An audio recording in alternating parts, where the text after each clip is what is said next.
अस्सलाम वालेकुम दोस्तों, एक और वीडियो में I welcome all of you. बात करूंगा आपसे इस वीडियो में AMU BA BEd BSc BEd entrance exam के बारे में। कल पेपर इसका हो चुका है दोस्तों, मैंने आपको आंसर की भी दे दी थी। 90+ आंसर इसके अंदर सही होंगे दोस्तों। यहाँ बात करूंगा आज इस मैं वीडियो के अंदर सॉल्व करके बताऊंगा आपको पेपर। इस वीडियो में बात करेंगे आपसे इंग्लिश वाले पार्ट के बारे में।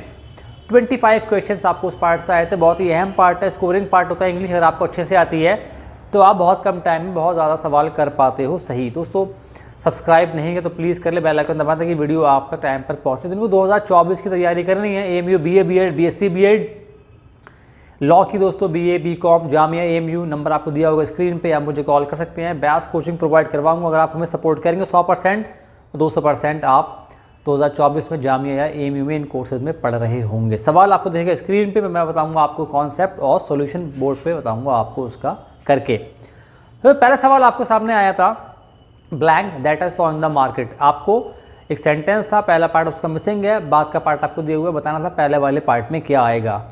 दोस्तों इसमें आएगा दिस इज़ द बॉय, क्योंकि उसके जो आपका सेकंड पार्ट है यहाँ पर दैट आ रहा है, दैट आपका आता है डेफिनेट सेंस के अंदर। तो यहाँ पर और पहले भी आपको चाहिए द बॉय होगा, क्योंकि ए बॉय का मतलब है कोई भी बंदा, कोई भी लड़का, लेकिन आपने किसी खास को देखा तो इसलिए आएगा दिस इज़ द बॉय आएगा, इसलिए ऑप्शन बी जो है वो सही आंसर होगा। तो नेक्स्ट सवाल आपको आया था, which of the following is not the characteristic of precise writing. Precise writing क्या होती है? आप किसी बड़े पार्ट को छोटे पार्ट में करते हो, उसको बोलते हैं प्रिसाइज राइटिंग। आप पहला ऑप्शन है इट इज़ जस्ट लाइक, मतलब पैराफ्रेजिंग ये भी होता है दोस्तों। इट इज़ अ समरी ये भी होता है, आप किसी बड़े पार्ट को बहुत शॉर्ट में करते हो तो वो समरी होती है। It is a gist expressed in few words, ये भी ठीक है दोस्तों, क्योंकि जिस्ट ही होती है किसी भी एक कोई भी आपका टॉपिक है उसको आप छोटे जो है बहुत कम वर्ड्स में शो कर रहे हो या आप उसको बता रहे हो तो वो जिस्ट होता है।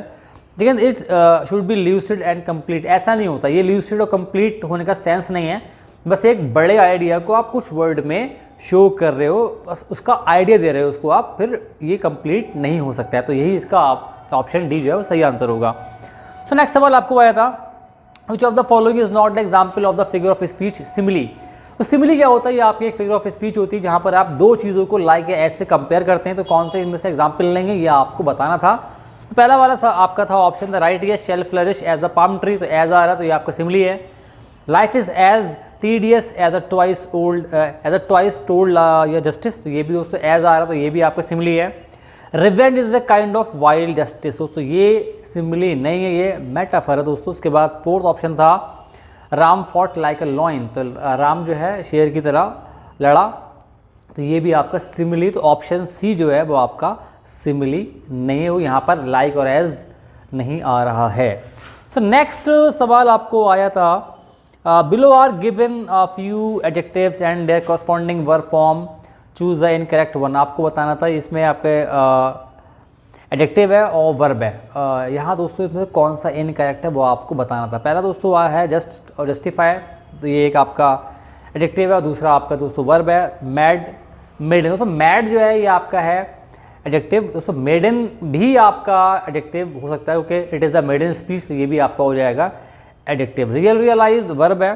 फर्म कन्फर्म ये भी आपका दोस्तों सही है, मतलब आपका एडजेक्टिव और वर्ब है, तो ऑप्शन बी सही आंसर इसका होगा। यहाँ पर दोनों जो है वो आपके एडजेक्टिव ही हैं।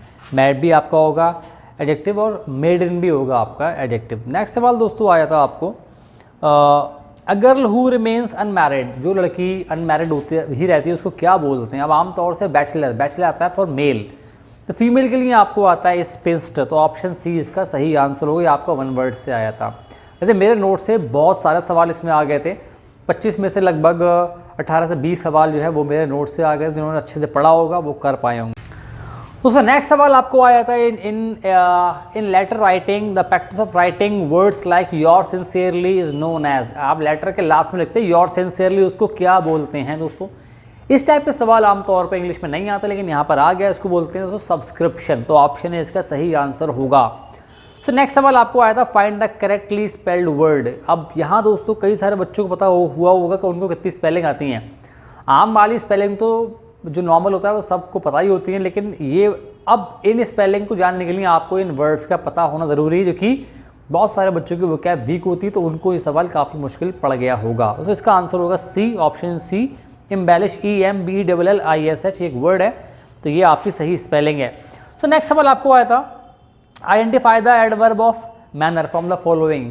एडवर्ब ऑफ मैनर इसमें से बताना था आपको, आपके ऑप्शन थे टुमारो, ये होता है आपका एडवर्ब ऑफ टाइम, दूसरा तो हेयर, एडवर्ब ऑफ प्लेस है, फास्ट ये आपका एडवर्ब ऑफ मैनर है। इसका मतलब होता है कोई काम को हम कैसे कर रहे हैं उसको बोलते हैं adverb of manner. Do it fast, इसको जल्दी करो, तो कैसे करो, जल्दी करो, इसलिए ऑप्शन सी जो है इसका सही आंसर होगा। दोस्तों नेक्स्ट सवाल दोस्तों आपको आया था, which of the following is not example of antithesis figure of speech. दोस्तों फिगर ऑफ स्पीच से 2-3 सवाल यहाँ पर आए, मेरे नोट में सारा दिया हुआ था। इसमें क्या होता है, 2 डिफरेंट आइडियाज़ को हम एक साथ बात करते हैं, उसको बोलते हैं एंटीथेसिस। ऑप्शन दोस्तों पहला था आपका मैन प्रपोजेस गॉड डिस्पोजेस, यहाँ 2 डिफरेंट आइडियाज़ के बारे में बात कर रहे हैं, ये इसका एग्जाम्पल है।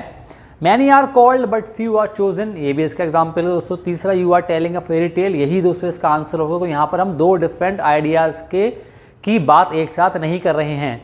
लास्ट दोस्तों ऑप्शन था give every man the year but few thy voice, तो ये भी जो है 2 डिफरेंट आइडियाज़ को आप एक साथ बात करें, ये भी आपका एंटीथेसिस का एग्जाम्पल है, ऑप्शन सी सही आंसर होगा।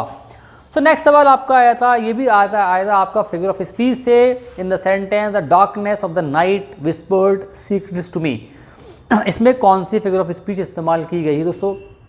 यहाँ पर क्या होता है, जब आप किसी भी इन एनिमेट ऑब्जेक्ट को ऐसे बात करते हो कि जैसे वो इंसान है, क्योंकि कोई भी आपके कान में आके विस्पर करेगा तो that thing has to be human. तो यहाँ पर आप बोल रहे हैं डार्कनेस ऑफ नाइट, जो रात का अंधेरा था उसने मेरे कान में आए के कुछ सीक्रेट बताए, तो ये आप इसको पर्सोनिफाई कर रहे हैं, तो इसमें ऑप्शन है personification is the right answer. ये दोस्तों इसके अंदर ये वाला होगा। दोस्तों below are given the characteristic of a good essay, find the odd one out. दोस्तों एक अच्छा ऐसे में क्या क्या बात दोस्तों होना चाहिए, उसके एलिमेंट क्या क्या, ये आपको बताना था। पहला दोस्तों ऑप्शन है आपका मतलब यूनिटी एंड ऑर्डर, जो आप मतलब एक ऑर्डर में उसको प्रॉपर आपको लिखना होता है दोस्तों। ब्रेविटी वर्ड दोस्तों किस तरह से आप चूज़ कर रहे हैं। प्रोफेशनल टच दोस्तों इसका कोई ज़रूरी नहीं होता कि आप उसको एकदम बड़ा एकदम प्रोफेशनली लिखें, उसको बहुत ज़रूरी होता है ये कोई उसका ऑड ये आपका ऑड वन आउट है क्योंकि, और आपका एडिक्वेट पावर ऑफ एक्सप्रेशन दोस्तों यहाँ भी आपको प्रॉपरली उसके अंदर एक्सप्रेस चीज़ों को तो करना ही होता है, तो इसमें ऑप्शन सी जो है वो सही आंसर है। प्रोफेशनल टच की कोई ज़रूरत नहीं है, बस आपके सारे आइडियाज़ आपने प्रॉपरली उसको लिखा है, सारा एक दूसरे जो मेन चीज़ जिस ऑर्डर में हो वो आपने रखा है, तो सब चीज़ सही होती हैं, तो ऑप्शन सी जो है वो सही आंसर होगा। दोस्तों नेक्स्ट आपको आया था, choose the sentence that correctly transform the following active voice into passive voice. Active passive का सवाल दोस्तों आया था, आसान सवाल था। The cook prepared a delicious meal, आपको बताना था इसका पैसिव वॉइस क्या होगा। ऑप्शन ए दोस्तों इसका सही आंसर होगा, a delicious meal was prepared by the cook, क्योंकि आपका पास्ट इंडेफिनिट है, तो दोस्तों इसका ऑप्शन ए सही आंसर होगा। दोस्तों नेक्स्ट आपको आया था from the given statement choose, दोस्तों ये भी आपका आया था one word substitution, the absence of law and order. दोस्तों जब आपको लॉ एंड ऑर्डर का एब्सेंस होता है उसको बोलते हैं हम एनार्की, तो ऑप्शन ए जो है वो आपका सही आंसर होगा।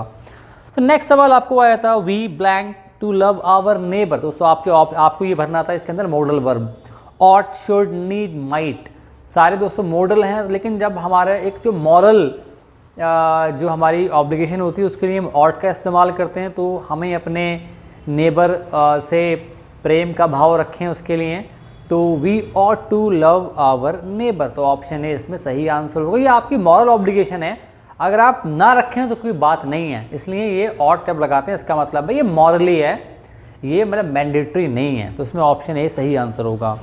तो नेक्स्ट सवाल आपको आया था एंटोनिम बताना था आपको, एक्सटेंसिव का एंटोनिम क्या होगा।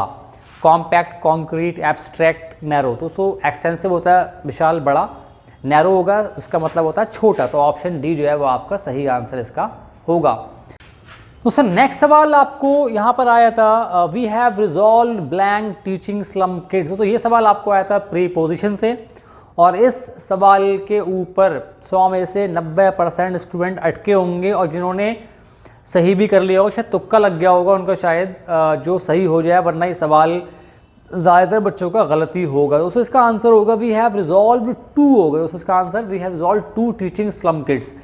इसमें दोस्तों ऑन भी आता है, फॉर भी आता है, विद भी आता है, लेकिन आपको बताना इस सिचुएशन में क्या आएगा। वैसे चारों ही इसका इस्तेमाल हो जाते हैं, लेकिन वो डिफरेंट सेंस में होते हैं, तो यहाँ पर दोस्तों इसका आंसर होगा टू, तो दोस्तों ऑप्शन ए सही आंसर होगा। दोस्तों नेक्स्ट सवाल आपको आया था क्वेश्चन टैग से, you don't live here blank क्या आएगा दोस्तों, ये हम जानते हैं कि इसका रूल क्या होता है। अगर हमारा सेंटेंस जो है वो नेगेटिव है तो टैग पॉजिटिव होगा। तो यू डोंट लिव हेयर क्या होगा, ऑप्शन सी सही है, डू यू, तो ऑप्शन सी आपका सही आंसर होगा। सो नेक्स्ट सवाल आपको आया था, बताना था आपको इसमें इंपेरेटिव सेंटेंस कौन सा है। The general ordered the soldier to fight, where did you go last weekend, that was really painful. दोस्तों इसमें से कौन सा लास्ट दोस्तों है आपका, ऑल दैट अब ग्लिटर्स आर नॉट गोल्ड। दोस्तों इसमें जो है दोस्तों बताना था आपको कि कौन सा इंपेरेटिव है। दोस्तों इसमें ऑप्शन ए जो है ordered, so the general ordered the soldiers to fight. दोस्तों ये जो है आपका सेंटेंस ये आपका इंपेरेटिव होगा क्योंकि इसमें ऑर्डर दिया जा रहा है। दोस्तों नेक्स्ट सवाल आपको आया था, antonym of the word clumsy. Clumsy का मतलब होता है फूहड़, इसको कुछ नहीं आता, तो इसका होगा दोस्तों डेक्स्ट्रस, ऑप्शन ए सही आंसर होगा। नेक्स्ट सवाल दोस्तों आपको आया था, government by the rich is called. जो ऐसी गवर्नमेंट इसको कि रिच लोग जो है वो गवर्न करते हैं या उसको रन करते हैं, व्हाट इज दैट कॉल्ड, तो उसको बोलते हैं प्लूटोक्रेसी, ऑप्शन ए जो है सही आंसर होगा। सो नेक्स्ट सवाल आपको आया था, ये सवाल आपको आया था कलेक्टिव नाउन से दोस्तों। I saw blank hands of moving, तो हैंड के ग्रुप को क्या बोलते हैं, उसको बोलते हैं ब्रूड, तो ऑप्शन सी जो है वो सही आंसर होगा। सो नेक्स्ट सवाल आपको आया था, आपको लेफ्ट हैंड की स्पेलिंग बताना थी, सही स्पेलिंग कौन सी है। इसमें भी उससे कई सारे बच्चे अटक गए होंगे क्योंकि लेफ्ट हैंड में ज़्यादा पढ़ते हैं उसमें एफ तो आता ही नहीं है, लेकिन पढ़ा उसको ऐसे ही जाता है। तो इसमें ऑप्शन है जो है LIEUTENANT होगा, ये स्पेलिंग आपकी सही होगी। ये सवाल बहुत सारे बच्चों का गलत हुआ होगा। सो नेक्स्ट सवाल ये भी दोस्तों सवाल आपको आया था, कलेक्टिव नाउन सवाल आया था, I saw a blank of ants moving slowly. Ant के ग्रुप को क्या बोलते हैं, बेसिकली आपसे ये पूछा जा रहा है दोस्तों। इसका आंसर होगा कॉलोनी, तो कॉलोनी ऑफ आंट्स होती है, जो आंट का ग्रुप है उसको बोलते हैं कॉलोनी।